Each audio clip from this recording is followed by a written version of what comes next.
Bento Mateusz Krewski all'Inter. Sarebbe il colpo giusto per la porta nerazzurra del futuro? Se ne sta parlando molto, ci sono degli aggiornamenti anche degli ultimi giorni, delle ultime ore, e allora in tantissimi nei commenti sotto i nostri ultimi video, nei nostri podcast, ci avete chiesto di approfondire le caratteristiche di questo portiere che ormai da mesi, devo dire, è nel mirino della dirigenza nerazzurra e anticipo subito è uno di quei nomi, secondo me, probabilmente destinati ad altissimi livelli nei prossimi anni. Ne voglio parlare però in maniera approfondita in questo nostro consueto format dell'identikit in cui vi porto alla scoperta di Bento. Ben ritrovati allora amiche e amici passioniteristi in questo nuovo episodio di oggi. Vi invito subito a lasciare un mi piace e se non l'avete ancora fatto, clic sul tasto iscriviti così vi iscrivete al canale e non vi perdete neanche uno dei contenuti che vi portiamo ogni giorno e tutte le dirette alle 19:30 in cui approfondiamo anche i vostri commenti che ci lasciate sotto ogni episodio.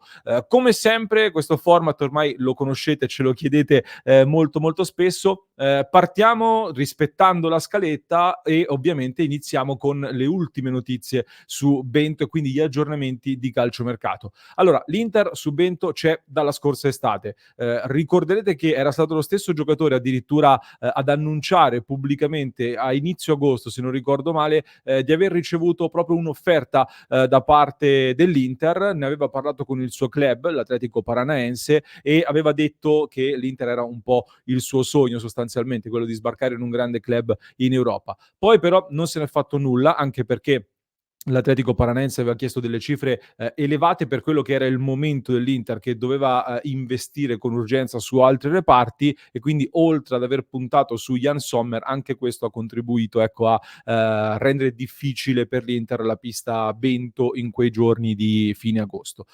Come vi abbiamo raccontato più volte, però poi la trattativa non è tramontata, anzi tutt'altro, è andata avanti, nel senso che l'Inter ha tenuto sempre attivi i contatti e ho parlato anche con un collega che è molto esperto di mercato brasiliano e di intermediazioni tra Brasile e Serie A, e mi diceva che lo stesso giocatore ha sostanzialmente un principio d'accordo con l'Inter e non solo ha già diciamo dato il suo sì all'eventuale trasferimento all'Inter. Chiaro che manca l'accordo tra l'Inter e l'Atletico Paranaense, anche se c'è chi dice che ci sia già una sorta di opzione che l'Inter avrebbe strappato per poter acquistare il giocatore a 15 milioni di euro. Una cifra che tutto sommato è una cifra importante, ma devo dire rappresenta quasi un'occasione se consideriamo che ha anche una clausola rescissoria da 60 milioni di euro e che di portieri, non dico giovanissimi, ma giovani in rampa di lancio a queste cifre qua, non ce ne sono tantissimi.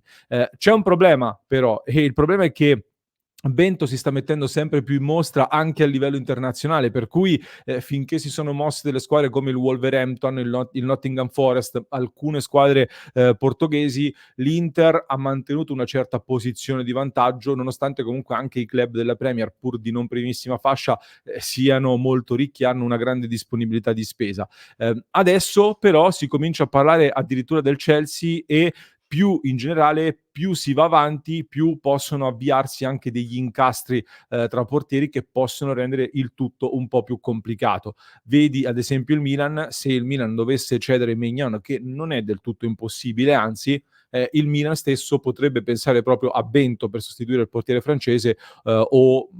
di Gregorio del Monza, però ecco i nomi sono un po' questi nel mercato italiano in questo momento, giusto per fare un esempio. Più si va avanti, più le incognite aumentano. E quindi l'Inter, se vuole prendere Bento, è chiamata a concretizzare adesso questo vantaggio ottenuto, tra l'altro grazie anche al consiglio di un grande l'ex interista Giulio Cesar, uno sponsor di un certo peso, devo dire, quando si parla di portieri, e quindi deve decidere a questo punto se investire su questo portiere per fargli fare da programma, diciamo così, un anno di affiancamento a Jan Sommer, da cui imparare e acquisire anche un po' di dimestichezza e esperienza in Italia, e poi prevedere di prenderne il posto dalla stagione successiva. Come era stato fatto un po' nei piani proprio con Giulio Cesar stesso ai tempi di Toldo, come ha fatto anche la Roma più di recente con Szczesny e Alisson, che era stato preso dal Brasile. E cito Alisson non a caso, il portiere del Liverpool oggi. Cito Alisson perché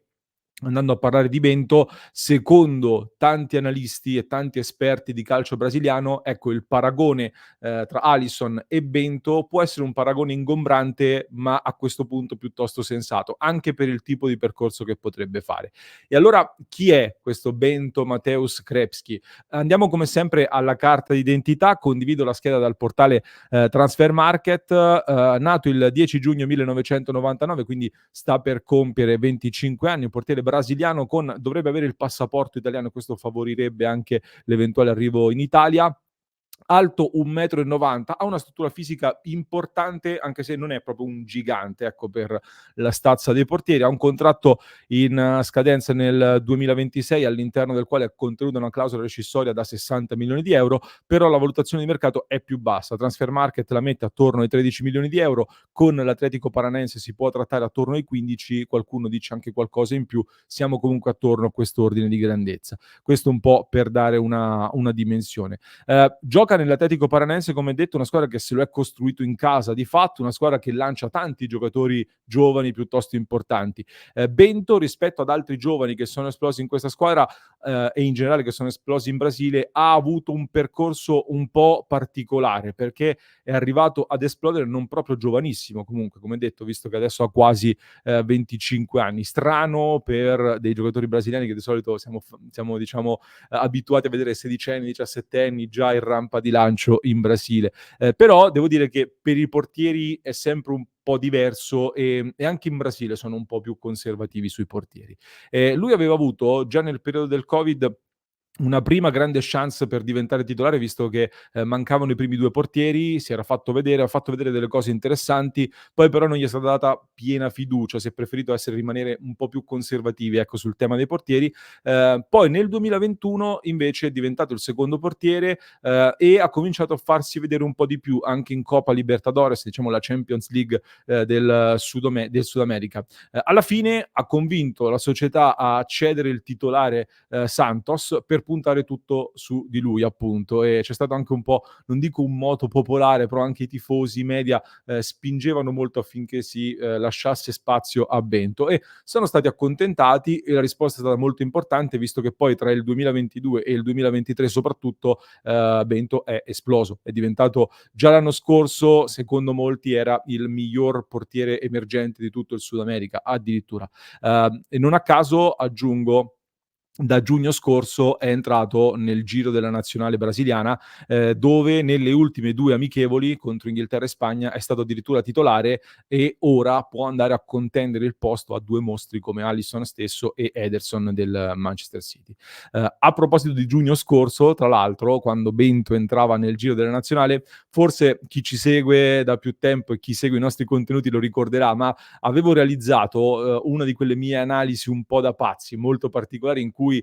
stavo cercando il miglior erede possibile di Andrea Onana secondo i dati. Ero partito da un database di oltre 200 portieri e analizzando tutta una serie di dati statistici andavo a cercare il miglior sostituto di Onana e durante tutta la ricerca, ve l'ho raccontato più volte, mi spuntava di continuo questo nome di Bento, che in Italia era ancora quasi sconosciuto ai tempi, a giugno dell'anno scorso, e invece aveva dei dati che balzavano all'occhio, veramente molto importanti, e mi aveva sorpreso questo. Comunque, come caratteristiche, che portiere è Bento? Parto dai punti di forza, da quello che emerge, da quello che colpisce almeno secondo me, poi mi direte se siete d'accordo, se avete visto dei video, delle partite, fatemelo sapere. Credo che emerga soprattutto per quello che è il ruolo classico del portiere, nel senso che adesso si cerca molto il portiere che giochi con i piedi, che partecipi con la squadra. Ecco, Bento per me emerge innanzitutto perché è molto forte tra i pali, è un portiere che para, come si dice, il portiere deve innanzitutto parare, ecco Bento lo fa molto bene, molto bravo nel posizionamento, ha anche una bella tecnica, mi piace vederlo come portiere, anche se non sono il massimo esperto di portieri io in assoluto. Ha anche degli ottimi riflessi, nonostante l'altezza, comunque 1,90 m, ha una buona stazza, non è un gigante, questo lo aiuta nell'essere un po' completo e anche molto bravo nei riflessi. Addirittura ho sentito i pareri di diversi preparatori e in generale di esperti di portieri che parlavano proprio di questo aspetto soprattutto di Bento, cioè i suoi riflessi dicendo che era comunque che emerge soprattutto da questo punto di vista ed è un suo punto di forza molto, molto importante su cui si può ulteriormente lavorare per costruire un portiere sempre più forte. Ho provato a fare vi condivido una schermata ma, non è molto significativo. Cioè, ho provato a fare un confronto statistico tra i numeri di Yann Sommer quest'anno, all'Inter con i numeri di Bento nell'Atletico Paranaense, con uno dei vari software che utilizziamo su Passione Inter. Stavo cercando di vedere quali differenze possono emergere tra i 2. I dati non sono molto significativi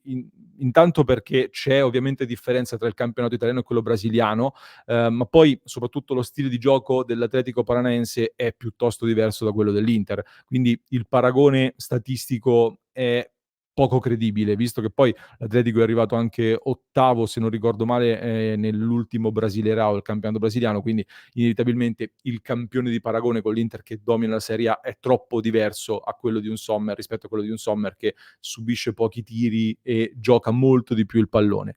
Emergono comunque dei dettagli secondo me interessanti, perché rispetto a Sommer Bento è più, diciamo, dominante nell'area di rigore, nel senso che intercetta il doppio dei cross a partita, quindi sui cross, sul dominare anche le uscite, mette qualcosina in più, anzi il doppio di cross stoppati a partita, secondo i dati che abbiamo raccolto, e diciamo che si avventura anche in delle azioni difensive fuori dall'area di rigore più di Sommer, quindi è anche un po' più sfrontato nell'uscire fuori dall'area per recuperare il pallone. Questo però è anche perché l'Atletico lo lascia magari un po' più sguarnito, un pochino più meno coperto, ecco, quindi deve anche uscire in questo senso. Rispetto a Sommer però partecipa decisamente meno alla costruzione dal basso, quindi è meno abituato a gestire il pallone soprattutto in situazioni di pressione, come può capitare invece a Sommer che è spesso, soprattutto nell'ultimo periodo in cui stiamo commentando, è spesso un rifugio anche per i difensori a cui affidarsi e a cui passare il pallone. Ecco, Bento ha un buon piede, come dimostra anche con una buona percentuale nei lanci lunghi riusciti, però sotto pressione è stato fin qui sollecitato meno rispetto a quello a cui si sta abituando Yann Sommer. Questo può essere un po' un punto a sfavore per giocare nell'Inter che costruisce molto dal basso, sta facendo molto affidamento anche sul portiere, quindi la poca abitudine a gestire il pallone sotto pressione può essere un punto a sfavore. Ci sono da dire però 2 cose, oltre alla differente contesto di cui a cui dobbiamo fare riferimento. Bento ha dimostrato secondo me in questi 2 anni una crescita importante sotto ogni aspetto, lavorando molto bene sui fondamentali. Per esempio era criticato inizialmente, o comunque si leggeva qualcosa sul fatto che non parasse i rigori, ecco ha lavorato molto sui rigori, ora ne para statisticamente, dati alla mano, 1 su 3, che non è per niente male. Per cui, visto che parte da una buona base come qualità tecniche, anche sul gioco coi piedi può lavorare e di conseguenza crescere tanto. È anche un fattore d'abitudine secondo me. A tal proposito vi consiglio, l'altra cosa che volevo dirvi, di andarvi a guardare un video che gira su X, su YouTube, probabilmente lo trovate, comunque se non l'avete già visto, è il video della, prestazione di Bento col Brasile contro la Spagna.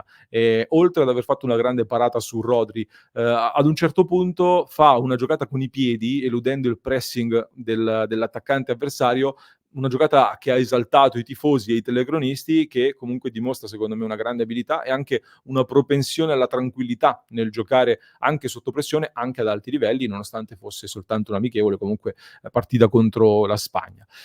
Tiriamo allora un po' di conclusioni su questo portiere. Bento, anche da quello che mi dicono, è un progetto di portiere da livello top veramente, e quindi ormai credo sia pronto a fare il salto e credo che a giugno, se non sarà l'Inter, comunque arriverà in Europa. Quindi se l'Inter lo vuole è il momento di prenderlo probabilmente. Credo, che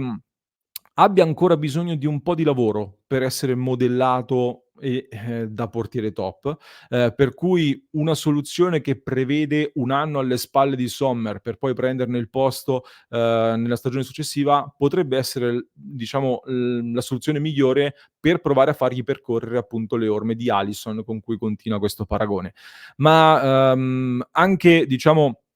non dovesse farlo, non dovesse fare questo tipo di percorso, o comunque anche non dovesse raggiungere i livelli di Alisson, credo che abbia fatto vedere comunque di essere un potenziale di essere un portiere che ha un potenziale su cui poter lavorare molto e quindi poter costruire, se non un nuovo Alisson, un portiere da 70-80 milioni di euro, comunque un portiere che può essere una certezza per più anni o comunque un'altra futura plusvalenza più o meno grande, perché comunque pagandolo 15 milioni di euro nel giro di un paio d'anni, se si conferma all'Inter e diventa titolare all'Inter, tranquillamente può valere il triplo, considerando che è un classe 99 e considerando che il mercato dei portieri è sempre molto particolare. Certo che, andando alla conclusione, vista la situazione dell'Inter attuale, Inter che sta migliorando i conti, ma non può spendere in totale libertà e programmare tutto in maniera totalmente libera, oltre ovviamente alle incertezze ancora da sciogliere sul tema proprietà, però il progetto sportivo con la conferma degli attuali dirigenti fa pensare che comunque si andrà in una direzione ben chiara. Ecco, credo si tratterà comunque di fare una scelta, cioè investire sul portiere, su Bento quindi è una priorità, oppure andranno coperti prima altri reparti e quindi sul portiere si tornerà magari dopo, in un secondo momento, rischiando a quel punto di perdere Bento. Sono degli interrogativi aperti e quindi, anche il precedente Sommer, tra l'altro, secondo me invita a delle riflessioni. Sommer, lo avevo detto in estate, per me era la scelta giusta per cadere in piedi dopo l'addio di Onana, ma comunque Sommer sta facendo estremamente bene, anche perché sta beneficiando del lavoro di tutta la squadra in fase difensiva. Quindi faccio la chiosa chiedendolo a voi, faccio la domanda a voi: investireste quindi su Bento? È il portiere giusto innanzitutto su cui puntare? Andreste ad investire su questo portiere risparmiando in altri ruoli? Oppure la priorità va data ad un altro portiere? Serve un profilo low cost? Oppure investireste di più su un altro reparto? Fatemi sapere un po' voi che cosa ne pensate di Bento e che soluzione scegliereste. Vi aspetto nei commenti e poi ne parliamo nella diretta delle 19:30, oppure ne parliamo nel club www.passioninter.club. Anche nelle scorse ore ci siamo fatti una bella chiacchierata, visto che i temi in casa Inter non mancano in questo momento, anzi ci sono tante questioni calde che stiamo discutendo nel nostro club. Se volete sostenere il nostro progetto, entrate a far parte della nostra grande community. Nel frattempo vi lascio con un altro approfondimento che trovate in descrizione per chi ci ascolta in podcast, mentre chi ci segue da YouTube vi basta cliccare qui.